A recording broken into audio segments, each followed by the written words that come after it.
Halo guys, selamat datang dan selamat berjumpa lagi bersama saya Joe di Klik Cinema TV. Terima kasih kepada teman-teman yang telah bergabung, terkhusus para sahabat Mimin yang selalu meluangkan waktu untuk berkomentar.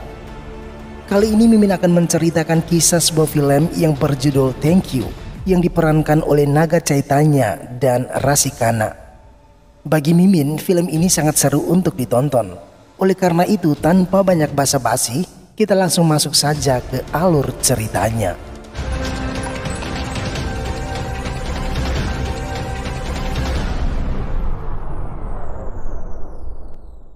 Di awal film, tepatnya di New York, Amerika Serikat, kita diperkenalkan dengan seorang wanita bernama Priya.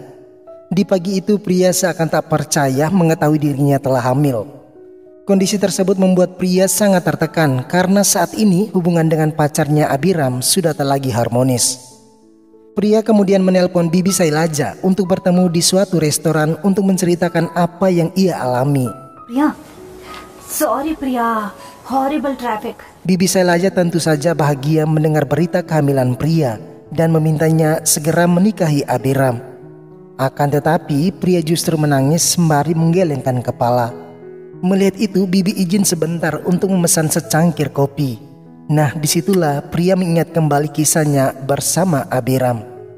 Di mana beberapa tahun yang lalu, di suatu kesempatan, Priya diminta oleh Paman Rao lebih dahulu ke bandara untuk menjemput Abiram yang baru pertama kali melakukan perjalanan ke Amerika Serikat. Setelah beberapa saat mereka pun bertemu, dan tak lama kemudian datanglah Paman Rao sambil melepaskan jaketnya untuk diberikan kepada Abiram. Diketahui Paman Rao atau suami dari Bibi Sailaja mengelola perusahaan konsultan yang menyediakan jasa bagi para pekerja. Mulai dari menanggung biaya perjalanan sampai memfasilitasi proses wawancara agar bisa diterima di suatu perusahaan. Usaha tersebut sudah bertahun-tahun mereka jalankan dan salah satunya adalah Priya yang telah mereka anggap sebagai putri mereka sendiri. Singkat cerita, selama di Amerika hubungan mereka semakin dekat dan selalu menghabiskan waktu bersama-sama. Meskipun begitu, Abiram lebih banyak merahasiakan masa lalunya. Dengan sifat misterius yang dimiliki Abiram membuat Priya semakin penasaran dan ingin selalu dekat dengannya. Seiring berjalannya waktu, Abiram menciptakan sebuah aplikasi yang berhubungan dengan medis. Aplikasi tersebut dapat mendiagnosa semua penyakit atau cedera melalui kecerdasan buatan, di mana hanya dalam beberapa menit saja seseorang langsung mendapat informasi mengenai pertolongan medis yang harus dilakukan dan dokter yang disarankan untuk berkonsultasi. Mendengar itu, Priya sangat mendukung, lalu mereka menamai aplikasi tersebut dengan nama Faida. Meskipun Priya sangat setuju, tetapi tidak dengan Paman Rao. Ia meminta Abiram tetap fokus pada wawancara di suatu perusahaan yang telah diaturnya. Tentu saja Abiram sangat kecewa, terlebih Paman Rao tidak mau meminjamkan uang kepadanya untuk pengembangan aplikasi tersebut. Untung saja Priya si gadis baik hati rela menguras tabungannya demi impian Abiram. 2 bulan setelah memperkenalkan aplikasi tersebut kepada investor dan disetujui untuk bekerja sama, hidup Abiram perlahan semakin membaik. Begitu juga dengan hubungan asmara bersama kekasihnya Priya. Pundi-pundi kekayaan Abiram terus mengalir sampai ia berhasil membangun kantor perusahaannya sendiri dan juga membeli apartemen mewah untuk ditempatinya bersama Priya. Kini aplikasi tersebut semakin dikenal, yang mana penggunanya mencapai 75% dari berbagai negara dan sekitar puluhan karyawan telah ia pekerjakan. Akan tetapi seiring berjalannya waktu, kesuksesan dan ketenaran Abiram justru membuatnya lupa daratan, di mana ia menjadi sangat egois. Ia mengklaim semua yang ia dapat saat ini murni usahanya sendiri. Sikapnya itu membuat hubungannya dengan semua orang menjadi tegang. Bahkan ia tak sungkan-sungkan memecat beberapa karyawannya. Pria yang melihat perubahan total dalam diri Abiram menjadi sangat kecewa. Alhasil ia seakan ragu ketika Abiram mengajaknya menikah. Setelah menceritakan semuanya, Bibi Sailaja meminta Priya untuk memberitahu Abiram tentang kehamilannya. Namun Priya menolak lantaran Abiram yang sekarang berbeda dengan Abiram yang ia kenal dahulu. Di suatu kesempatan ketika Priya datang ke perusahaan Abiram, ia melihat Paman Rao juga berada di sana. Di tempat itu, Paman Rao bercerita bahwa saat ini ia tengah berada dalam masalah. di mana beberapa orang datang meminta pertanggungjawabannya karena mereka belum mendapatkan pekerjaan. Apalagi masa berlaku visa mereka tinggal 2 minggu lagi. Sontak saja Paman Rao sangat tertekan, terlebih karena usahanya juga sedang terlilit hutang. Ia juga menghubungi beberapa perusahaan untuk mempekerjakan orang-orang tersebut, tetapi selama itu juga usahanya gagal. Kini satu-satunya harapan tersisa adalah Abiram, sehingga ia datang ke sini. Mendengar itu, pria langsung menemui Abiram untuk memintanya berbicara dengan Paman Rao. Namun yang terjadi, Abiram justru tak mau bertemu dengan Paman Rao sebagai bentuk balasan ketika Paman Rao menolak pendanaan untuk usaha yang dirintisnya. Apa yang diucapkannya membuat pria menjadi kecewa lalu pergi. Dan betapa terkejutnya dia ketika melihat Paman Rao sudah tidak ada di sana. Sehari setelah kejadian itu, Abiram pulang menemui pria untuk menceritakan hasil pertemuannya bersama beberapa investor. Akan tetapi, Abiram justru heran karena pria sudah mengemas barang-barangnya untuk pergi. Ternyata pria masih sakit hati dengan perlakuan Abiram kepada Paman Rao yang telah ia anggap sebagai ayahnya sendiri. Selain sombong, ia juga merasa Abiram tak punya hati nurani karena sedikit pun tidak melihat kebaikan dalam diri Paman Rao. Ketika sedang meluapkan kemarahannya, tiba-tiba teleponnya berdering. Dan betapa terkejutnya pria saat mendengar kalau Paman Rao telah meninggal akibat serangan jantung.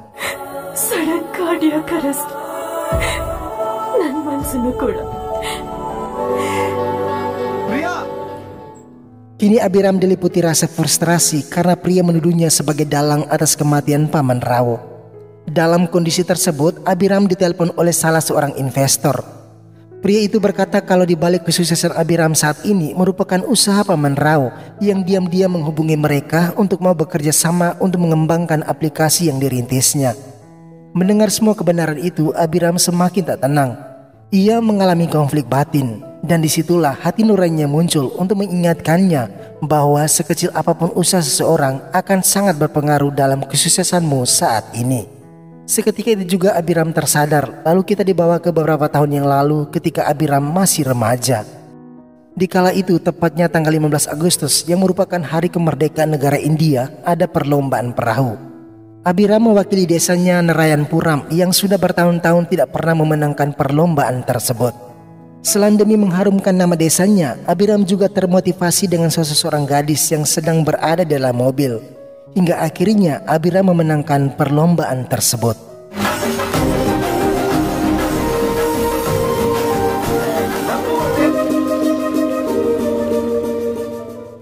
Dengan kemenangan itu, nama Abiram disanjung-sanjung. Ia diarak menuju ke rumah si kepala desa bernama Puram seperti seorang pahlawan. Sebagai ucapan terima kasih, Puram berjanji akan membiayai perkuliahan Abiram sambil meminta anak gadisnya untuk membawa piala untuk diberikan kepada Abiram. Ternyata gadis bernama Parvati itulah yang membangkitkan semangat Abiram saat perlombaan tadi. Sejak hari itu hubungan mereka semakin dekat dan terlihat ada getaran cinta di antara mereka.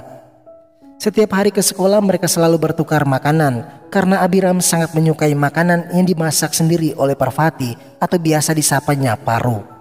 Melihat bakatnya dalam memasak, Abiram mendorong Parvati untuk menggeluti bidang kuliner. Sementara itu, selain memiliki bakat dalam olahraga hoki, Abiram juga merupakan siswa yang cerdas, sehingga ia pun dengan senang hati membantu Parvati dalam belajar. Diketahui Abiram hanya tinggal berdua dengan ibunya lantaran sang ayah telah meninggal dunia. Meskipun kian hari hubungan mereka semakin dekat, namun tak ada seorang pun yang tahu. Dan momen itu mereka abadikan dengan foto bersama. Hingga di suatu kesempatan tanpa tak terduga, foto mereka diketahui oleh ayahnya Parvati. Seketika itu juga Puram langsung pergi ke rumahnya Abiram. Puram mengancam akan membuat hidup mereka menderita jika dalam waktu 24 jam Abiram dan ibunya tidak meninggalkan desa ini. Dengan ancaman itu mereka menjadi ketakutan, sehingga di malam harinya Abiram diam-diam ke rumah Parvati yang pada saat itu sedang makan malam bersama keluarganya. Saat melihat kedatangan Abiram, Parvati berpura-pura ke dapur untuk mengambil air minum dan mereka pun bertemu. Karena ketidaktahuannya, Parvati pun bertanya. Lantas Abiram lalu menjelaskan semuanya dan berkata bahwa besok pagi ia bersama ibu akan pergi. Sebelum pamit, Abiram bertanya apakah Parvati tulus mencintainya, dan jika iya, maka ikutlah pergi bersamanya. Esok hari terlihat Abiram dan ibu telah berada di stasiun kereta api. Sang ibu sejenak menyempatkan diri mengenang almarhum suaminya yang selama ini bekerja di stasiun kereta api. Sementara Abiram mengatur barang bawaan mereka. Tak berselang lama dari kejauhan terlihat Parvati sedang berlari menuju Abiram. Ternyata Parvati memilih kabur dari rumah untuk pergi bersama Abiram. Sambil menunggu kedatangan kereta api, mereka berbicara banyak hal terkait rencana selanjutnya. Namun Parvati justru kecewa dengan jawaban Abiram yang seakan pasrah dengan nasibnya di tempat yang baru. Ia meminta jika Abiram benar-benar mencintainya, maka tolong tinggalkan dia dan raihlah mimpimu. Mendengar itu, Abiram hanya bisa terdiam dan hanya pasrah dengan semua yang dikatakan Parvati. Dalam keputusasaan, tiba-tiba datanglah ibu dan akhirnya mereka pun berpisah. Tetapi, Scene beralih di mana hati nurani menjelaskan bahwa keputusan Parvati meninggalkan Abiram merupakan pilihan yang tepat. Jika waktu itu Parvati tidak meninggalkannya, maka mungkin saja Abiram tidak bisa kuliah karena ia harus bertanggung jawab atas ibunya dan juga Parvati. Merasa perkataan itu benar adanya, Abiram langsung melakukan penerbangan ke India untuk menemui Parvati yang kini telah menikah dan memiliki 2 orang anak perempuan. Meskipun Parvati melihat Abiram, namun ia tak lagi mengenalnya. Lantas Abiram memanggil Parvati dengan nama Paru. Paru.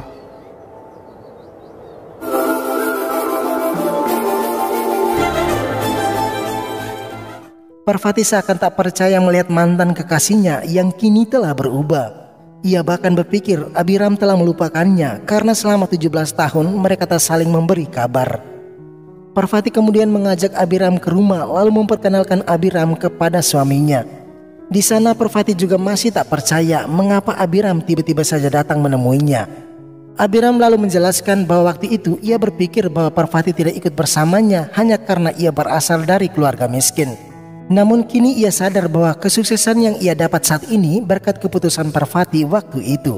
Sehingga ia datang hanya untuk mengucapkan terima kasih. Thank you so much.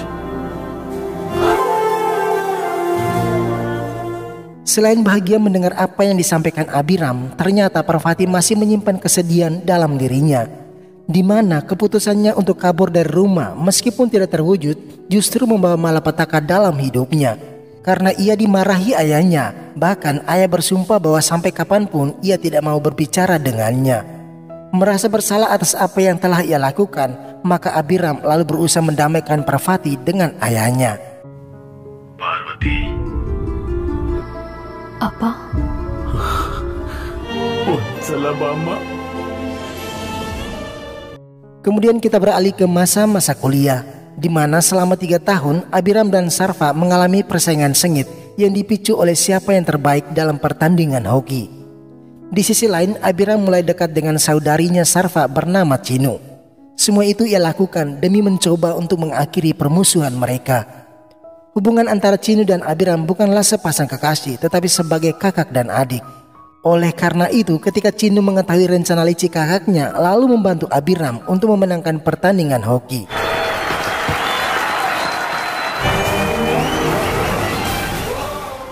Dengan kemenangan itu, Abiram akhirnya terpilih untuk bergabung dengan tim kereta api yang pernah dibela almarhum ayahnya. Sarfa yang mengetahui itu justru menjadi sangat marah. Namun ia berusaha menyembunyikan kemarahannya itu dan berpura-pura baik dengan mereka. Hingga di suatu kesempatan, tepatnya setelah perayaan kelulusan, Abiram mendapat pesan dari Cinu untuk datang ke lapangan hoki. Dan sampainya ia di sana, inilah yang terjadi.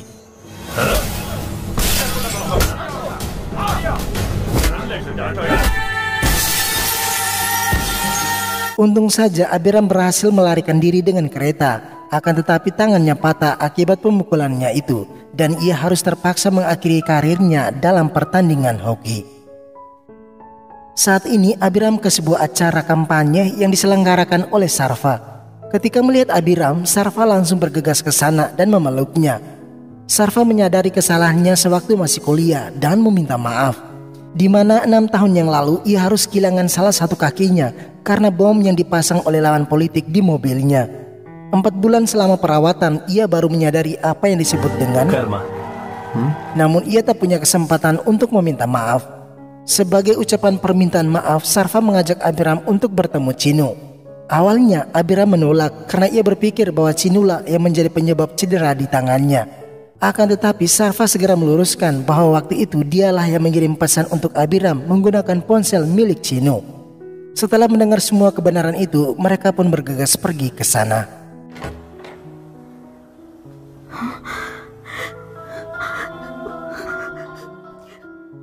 Chinu merasa sangat kehilangan sosok kakak yang telah belasan tahun tak ada kabar. Dan di sanalah mereka pun saling berpelukan. Tak lupa pula Abiram juga mengucapkan terima kasih kepada Sarfa atas kejadian waktu itu. Karena cedera di tangannya justru menjadi inspirasi untuk membuat aplikasi yang kini telah mengubah hidupnya. Abiram kemudian berangkat ke Amerika Serikat, di mana hari itu merupakan upacara pemakaman Paman Rao. Abiram tak kuasa menahan perasaan bersalah dan memilih duduk di luar. Bibi Sailaja yang melihat Abiram lalu memintanya masuk. Namun Abiram menolak sembari berulang kali meminta maaf. Melihat rasa penyesalan dalam diri Abiram, Bibi meminta pria memaafkan semua kesalahan Abiram karena ia yakin Abiram telah kembali ke jalan yang benar. Beberapa hari setelah itu, pria ke kantornya Abiram. Sampai di sana ia sangat terkejut karena orang-orang yang dahulu telah dipecat oleh Abiram kini telah kembali bekerja. Ternyata Abiram telah mempekerjakan 60 orang dari konsultan Paman Rao. Bahkan ia memilih untuk mengundurkan diri dari CIO dan menjalankan usaha yang ditinggalkan oleh Paman Rao. Semua itu ia lakukan untuk menebus kesalahannya karena ia sadar betul bahwa tanpa bantuan Paman Rao dan selembar cek yang diberikan oleh pria, ia tak mungkin sesukses sekarang ini. Pria hanya bisa meneteskan mata dan ia berpikir Abiram ke bandara untuk pulang ke India, sehingga ia langsung menuju ke sana. Namun ternyata Abiram ingin menjemput calon pekerja seperti yang dilakukan oleh Paman Rao. Ketika di dalam mobil, pandangan Abiram langsung tertuju kepada pria dan dengan langkah perlahan ia pergi menemuinya. Di sana Abiram meminta maaf sembari mengucapkan terima kasih atas pelajaran hidup yang ia terima. Setelah mereka berdamai, pria lalu mengungkapkan bahwa dia telah mengandung anaknya Abiram. Sekian, terima kasih dan bye.